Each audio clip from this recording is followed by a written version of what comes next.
Monsieur le Président du Conseil départemental de l'Ordre des médecins, Monsieur le Président de l'Université des Antilles, Messieurs les professeurs honoraires d'université, chers consoeurs, chers confrères, Mesdames et Messieurs, tous les membres de l'Association médicale de sauvegarde de l'environnement et de la santé, AMSES Martinique, partagent aujourd'hui la même joie de voir s'ouvrir ce 3e congrès de médecine environnementale.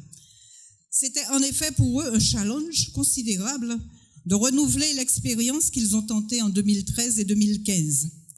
À chaque congrès, nous faisons le pari de parvenir à convaincre nos confrères qu'il y a effectivement matière à débattre dans ce domaine nouveau, très spécifique, et qui est loin de faire l'unanimité au sein de la communauté scientifique.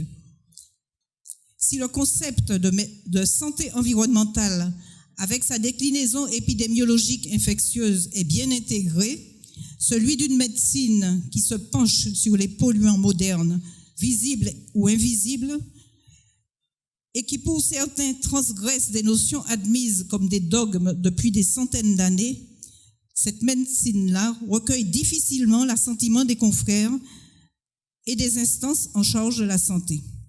Avec les perturbateurs endocriniens, on change de paradigme médical et on se heurte à d'innombrables réserves. Exercer dans un petit pays, c'est un handicap, mais c'est aussi une chance, celle de la proximité qui permet d'atteindre les décideurs en charge de la santé publique. La collectivité territoriale de Martinique comme l'ARS ont pu connaître les actions désintéressées de l'AMSES, notamment contre l'épandage aérien. Par ailleurs, la pollution par le chlordécone avec son cortège de pathologies a conféré à l'association une certaine légitimité auprès de la population. On fait désormais partie des experts. La contrepartie de cette confiance, c'est l'exigence que nous portons d'une formation de qualité. Hasard du calendrier, notre congrès démarre en ce moment en Martinique, au moment où elle est dans la tourmente, où le spectre du chlordécone refait surface, où la population est en émoi. Les chiffres récents de l'enquête Canary de 2016 font état d'une imprégnation de la population au chlordécone qui atteindrait 92%, avec des taux variables, certes, très faibles pour certains, mais non anecdotiques pour les autres. La population interpellée espère mieux comprendre les liens entre ce polluant organique persistant, perturbateur endocrinien, et ces pathologies nombreuses qui touchent pratiquement toutes les familles martiniquaises.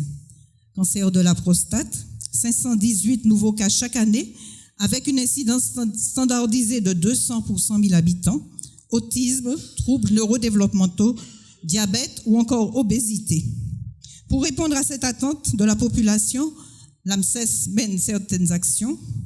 La mise en place d'une consultation de médecine environnementale à l'hôpital du Saint-Esprit a vu le jour courant 2017 avec 3 médecins, dont un qui reçoit les électro-hypersensibles.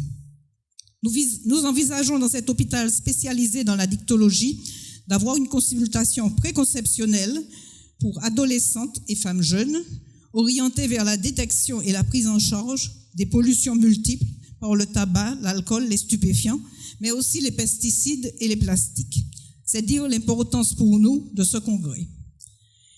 Mes premiers remerciements vont à vous tous les congressistes qui, en nous faisant confiance, ont redonné espoir à l'association tout entière. Cette année encore, nous atteignons pratiquement une centaine de participants, avec une particularité nouvelle, la présence d'environ 30% de non-résidents martiniquais venus de l'Hexagone, de la Guadeloupe, de la Guyane, que je salue aujourd'hui. Ce congrès ne pourrait pas avoir lieu sans la confiance d'experts, chercheurs, que je remercie infiniment, le professeur Patrick Fénichel et le professeur Michel Puja, dont je sais l'engagement dans les plus hautes instances sanitaires se consacrant à la recherche. Ils ont accepté, malgré un agenda très contraint d'enseignement et de colloques, de soutenir notre association. Leur présence, que je salue, est un signe d'estime et d'amitié renouvelée. Ils nous introduiront dans l'univers des perturbateurs endocriniens, dont l'impact sur la santé réservera bien des surprises aux générations à venir.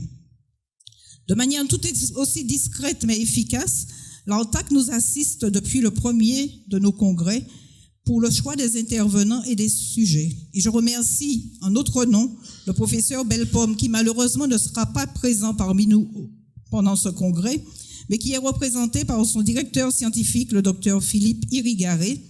Et nous devons aussi à l'ESSERI, dont le directeur, docteur Ernest Bourguiot, est avec nous, cette longue expertise sur la toxicité des produits d'épandage aérien qui a permis à l'AMSES d'obtenir l'annulation de 3 dérogations, puis l'interdiction totale de l'épandage aérien en 2015. Grâce à leurs conseils, nous avons pu approcher les autres enseignants que je remercie infiniment en notre nom, Dr Thérèse Grec-Chassin, Dr Didier Paniza et Dr Pierre Mantello. Je remercie également M. Guy Odney, qui est pharmacien biologiste, responsable du centre de fécondation in vitro en Martinique, d'avoir accepté au dernier moment de nous présenter les derniers chiffres d'épidémiologie concernant les retards, troubles de la fécondité en Martinique. Et enfin, notre joie est grande d'avoir avec nous de jeunes générations, de les voir reprendre le flambeau. Et nous remercions Dr Jonathan Florentin, qui est toxicologue au CHU de Martinique, Dr Sarah Linjos, qui est biologiste de la reproduction au centre hospitalier de Pointe-à-Pitre, Dr Nadia Saba, endocrinologue au CHU de Guyane. C'est avec toutes ces riches contributions de chacun que nous avons pu bâtir ce beau programme innovant sur des aspects inhabituels de l'impact de l'environnement sur la santé. Beaucoup de sujets, vous avez compris, sont importants pour nous aux Antilles, Guadeloupe et Martinique. La baisse de la fertilité, bien qu'elle se retrouve dans le monde entier, elle est préoccupante en Martinique parce qu'elle s'associe au vieillissement de la population. L'augmentation de l'incidence du cancer du sein n'est pas non plus spécifique à la Martinique, mais son rajeunissement, le rajeunissement des personnes atteintes et l'agressivité du cancer en font un réel problème de santé publique dont nous parlera Clarisse Joachim. L'obésité, enfin, c'est un problème majeur puisqu'il atteint une incidence chez l'adulte de 60% et chez l'enfant de 12%. Voilà donc rapidement dressé le contexte local, martiniquais, mais aussi en grande partie guadeloupéen, dans lequel s'ouvre ce 3e congrès de médecine environnementale qu'a accepté de présider le professeur Eustace Jonqui, gynécologue, président de l'Université des Antilles, et que je remercie aujourd'hui. Je remercie le président du conseil départemental de l'Ordre des médecins, et je remercie l'Union régionale de l'Ordre des médecins, Dr Criquet Ayotte, qui va, après moi, vous dire un petit mot de remerciement. Les conditions matérielles du congrès ont fait l'objet de toute notre attention. L'hôtel La Batelière nous accueille avec toujours autant de sympathie, mais aussi de professionnalisme. Monsieur Steve Chalonneau, qui assure la technique avec compétence, va mettre l'intégralité des conférences sur notre site de l'AMSES dans à peu près 8-10 jours.